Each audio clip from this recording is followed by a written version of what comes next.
Olá pessoal, eu me chamo Melk e hoje nós vamos aprender a fazer um pré-amplificador.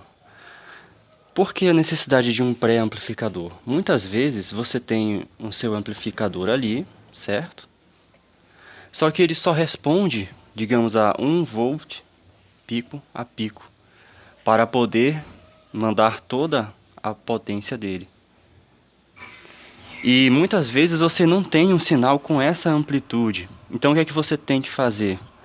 Se você colocar ele direto nesse amplificador e ele não, o gerador de sinal não consegue, né, o seu MP3 lá, não consegue mandar esses 1 volts pico a pico, você não vai conseguir mandar toda a potência do amplificador para o alto-falante. Você aumenta e o negócio não eleva mais volume, né? Então você necessita de um pré-amplificador. Daí você coloca lá o seu MP3, né?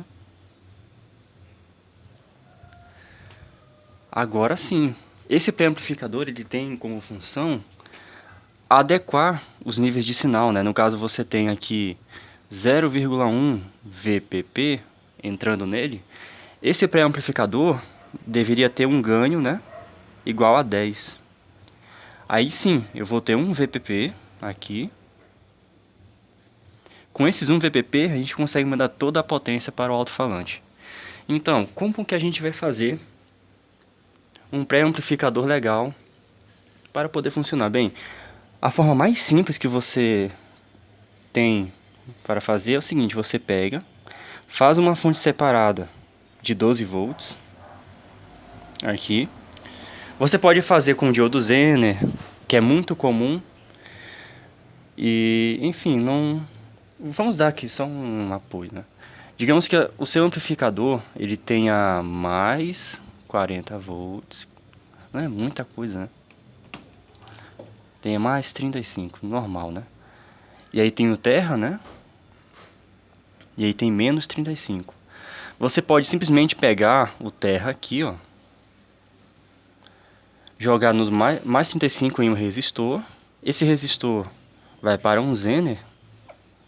E aqui você põe no terra. Vou colocar o terra aqui assim, ó. Você liga do terra. Esse Zener você coloca aqui de 15, né? Pode ser 15. Essa tensão aqui, ela vai depender do teu projeto, né? Mas como eu coloquei 12 volts, eu vou colocar 12 aqui. Enfim, pega o Zener de 12 volts. Aqui você joga um capacitorzinho para dar aquela segurada, né? Mais um cerâmico. E já era. Aqui você tem mais 12 volts. Ou seja, você fez 12 volts a partir da alimentação do amp. E aí você calcula esse resistor conforme a potência do Zener. Então, digamos, se é 12 volts, 1 watt. A gente tem Zener de 1 watt, Zener de meio watt. Aí você faz a conta, né? Qual é a corrente que você tem que jogar aqui? Certo? Qual é a corrente que você deve jogar? Bem, olha só, 12 volts, 1 watt. Digamos que o Zener é de 1 watt. Então, ó, a potência é a tensão multiplicada pela corrente, né? Ó, potência é igual a tensão multiplicada pela corrente. Então, ó, 12, 1. Logo, a corrente que você tem que jogar ali tem que ser igual ao que? A potência sobre a tensão. Nesse caso, a corrente será 1 watt sobre 12 volts. Logo, essa aqui é a minha potência, ó. 1 sobre 12 de watt. Só que é legal você colocar menos, né? Porque senão vai ficar no limiar do componente aqui e vai poder estourar fácil. Então você vai colocar 1 sobre 24, né? Ou seja, pegar isso aqui e dividir por 2. Então teria que ser 1 sobre 24 de watt. Quer dizer, de corrente, né? 1 sobre 24 amperes. Certo? Agora, como é que eu vou saber o resistor? Eu vou calcular ele também. Então você vê, ó, 35. Como é que eu vou saber qual é a corrente que tem que ter aí, ó? Pela lei de Ohm, a gente sabe que a resistência, ela é a tensão sobre corrente. É uma constante obtida dessa forma, né? Logo, eu tenho a tensão, né? Essa tensão aqui é ΔV sobre a corrente. Por que ΔV? A gente tem essa tensão aqui de baixo, ó, que aqui é 12, e essa tensão de cima, ó, que é 35. Então, nesse caso aqui, como o resistor está referenciado acima, né, você tem que fazer o ΔV. Então, fica resistência é igual a 35 menos 12. Tensão de baixo é a tensão inicial. Tensão de cima é a tensão final. Então, fica 35 menos 12. Sobre... Qual é a corrente que a gente calculou? 1 sobre 24. Ou seja, a metade do máximo que a gente pode fazer. Você fazendo esse cálculo aqui, você consegue já rodar, né? Você já consegue achar o valor do resistor. Joga na calculadora, não tem problema. Então, pessoal, nada impede de você simplesmente colocar do jeito que está ali, ó, 35 menos 12, dividido para 1 sobre 24. Daí você obtém, ó, 552. O valor comercial mais próximo tem que ser arredondado para cima. Seria 620, né? 620 ohms. Então você já sabe que aqui seria essa resistência ali, ó, 620 ohms para dar certo. E outra coisa, né? Tem a potência do resistor. Então a potência do resistor, a gente já sabe que a tensão que fica nele é ao quadrado sobre a resistência. Veja, a gente vai ter aqui o nosso ΔV ao quadrado sobre R. No caso, que será essa tensão aqui, esse ΔV sobre 600. Daí você consegue calcular qual é a potência, né? E aí você joga um resistor de potência maior aqui, certo? Mas isso aí você faz facilmente, né? Fica de exercício para vocês. Substitui esse ΔV ao quadrado e divide por 620. Então, o foco aqui da aula mesmo não é isso aqui. Isso aqui é só como que você vai conseguir essa fonte, né? Mas você poderia simplesmente fazer uma fonte do jeito que você quiser. No caso, a gente vai usar essa técnica aqui, ó. A gente vai fazer uma fonte de corrente. Quase tudo, pessoal, na eletrônica analógica, a gente faz com essa ideia de fonte de corrente.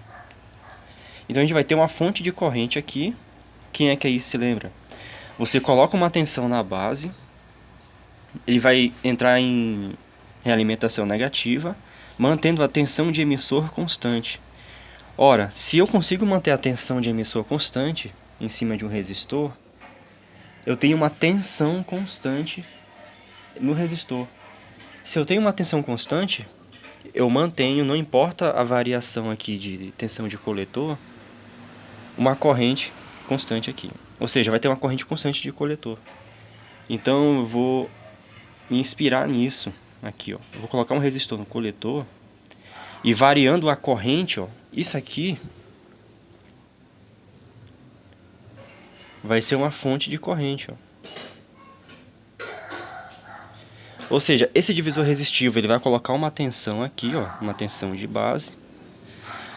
A tensão de emissor, né? Tensão de emissor, ela é igual a tensão de base menos 0,7 aproximadamente. E enquanto essa tensão de base for fixa, a tensão de emissor vai ser fixa também, ó. Ele vai regular. Então eu vou ter uma corrente no resistor aqui, ó, no resistor de coletor, certo? E olha só, se eu modular, botar um acoplamento capacitivo, né, para barrar a corrente contínua, se eu modular esse cara aqui com sinal, eu vou mudar a referência da tensão de base. Se eu mudo a tensão de base, eu vou mudar a tensão, vai ficar em cima do resistor. Ora, se eu faço isso, eu vou mudar a corrente ali que essa fonte vai mandar. Ou seja, tudo isso aqui, ó, todo esse cara é uma fonte de corrente mandando corrente para um resistor de coletor. E logo, se eu vario a corrente no resistor, eu vario a tensão que eu vou ter aqui nesse ponto. Aí eu acoplo capacitivamente e é isso que vai fazer meu amplificador funcionar. Então, questão de ganho, E como ele funciona é todo baseado em fonte de corrente. E daí você me pergunta, mas por que tudo isso aqui? Para a gente poder contornar um problema muito grande que a gente tem quando a gente trabalha com junções semicondutoras. Porque a junção semicondutora ela é fixa, né? Ou seja, a nossa junção, que é a base emissor, ela vai sempre manter uma tensão ali parecida, dependendo da operação, de 0,7. Você pode variar essa tensão muito pouco com a corrente que você coloca em cima. Então, o que é que aconteceria? Se eu tentasse meter uma elevação de tensão com o emissor direto, ou seja, um exemplo assim, ó, aqui direto no terra, aqui eu só colocaria um sinal, né, acoplaria capacitivamente, e eu tentasse fazer a mesma coisa aqui, ó, aqui a saída. Se eu fizesse isso daí, o que é que iria acontecer? A corrente é direto para a junção. Então qualquer aumentozinho de tensão aqui, eu teria que meter uma corrente muito grande. Então no caso, imagine que eu joguei uma rampa aqui, ó, na entrada. Vou ver o gráfico. Imagine que eu joguei uma rampa assim, ó. Então o que é que o transistor ele vai poder amplificar? Na hora que bater o 0,7 aqui, ó, agora é a curva de corrente, ó. Corrente no coletor. Olha só. Ele vai trabalhando normal aqui, ó, 0,7, ó. Batendo 0,7, ó, que é esse ponto aqui, ó. Até aqui a corrente era 0. Ele vai fazer uma amplificação assim, ó, exponencial. Porque qualquer aumentozinho de tensão que você tem na base, nessa junção base e emissor, ele vai amplificar muito. Porque ele é um amplificador de corrente. Certo? Então qualquer tensão que você force em cima desse 0,7 da junção, ele vai amplificar a corrente valendo, né? Nessa curva meio que exponencial. Ou seja, ele explode. Isso aqui, esse sinal não é igual a esse. Então isso aí vai introduzir uma distorção, na verdade. Se você não tiver uma forma legal de poder controlar a corrente nessa junção base e emissor, teu amplificador ele vai ficar meio infiel, né? Digamos assim, não vai ter uma fidelidade bacana. Então, para contornar esse efeito exponencial, a gente fez isso. Ora, se você tem uma fonte de corrente comandando aqui, você vai ter uma amplificação linear. Ou seja, você entra com sinal, assim, e na saída você só vai ter um aumento de escala do bicho, né? De amplitude. E essa é a forma correta. Certo? Então é isso, pessoal. No próximo vídeo eu já vou ensinar como que a gente vai calcular esses resistores aí, baseado no funcionamento desse cara, e como é que a gente vai poder chegar em um ganho, né? Baseado nisso daí, na variação da fonte de corrente, ok? Beleza, pessoal? Até o próximo vídeo.